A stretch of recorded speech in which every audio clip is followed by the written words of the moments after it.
Auzu billahi minash shaitanir rajim. Bismillahir rahmanir rahim. Dear brothers and sisters, assalamu alaikum. My name is Shoaib Khan and welcome to Maxafter.com's another exciting tutorial. Most of this tutorial is in 3ds Studio Max, and of course some of it is in After Effects as well. But the main focus in this tutorial is basically the particle system in 3ds Studio Max. So this is what we would be doing. You can also watch this video in my blog. As you can see that this machine is like it's an imaginary machine that I have designed, created in 3ds Studio Max. Basically the bullets are being fired from the machine, and you can see that they are leaving a trail, and then they are seeking these targets here. Eventually, you know, they reach the target and destroy it with an explosion.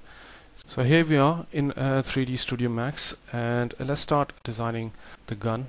I don't know the name of the gun, but you can call it big gun. So let's start it. We go to the shapes panel here, click this, click the donut. We go to the front viewport, and then we click and make a shape here.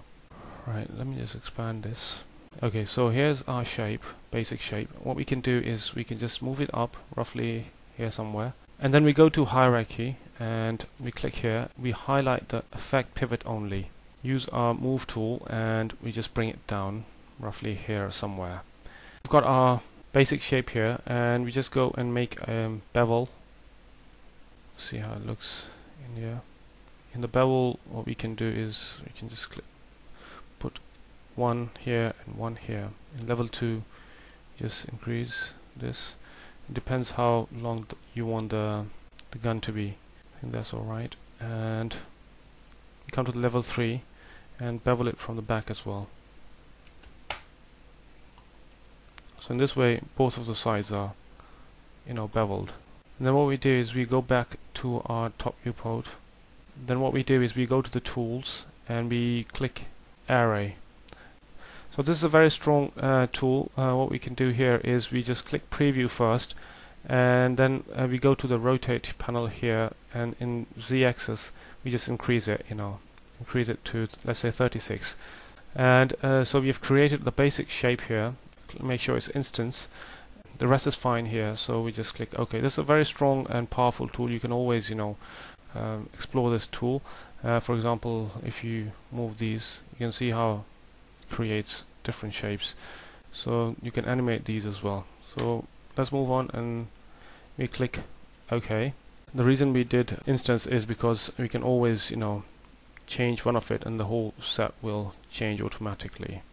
So if you increase the bevel here, you know, make it longer.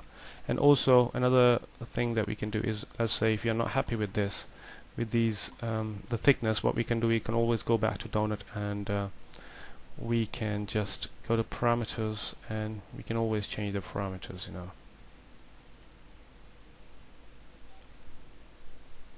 Right.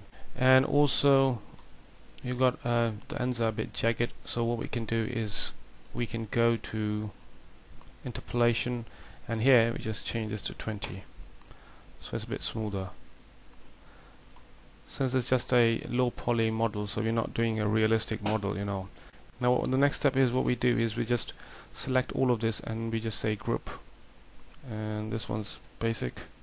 Then we just hold shift on your keyboard and select and click on it, and it'll give you a clone option, and then you say copy, and this will be, you can call this basic 01. You go to the bevel here, and if we increase the start outline and we decrease the height here, make sure you move the y-axis. We've got a nice looking shape here, but the only problem here is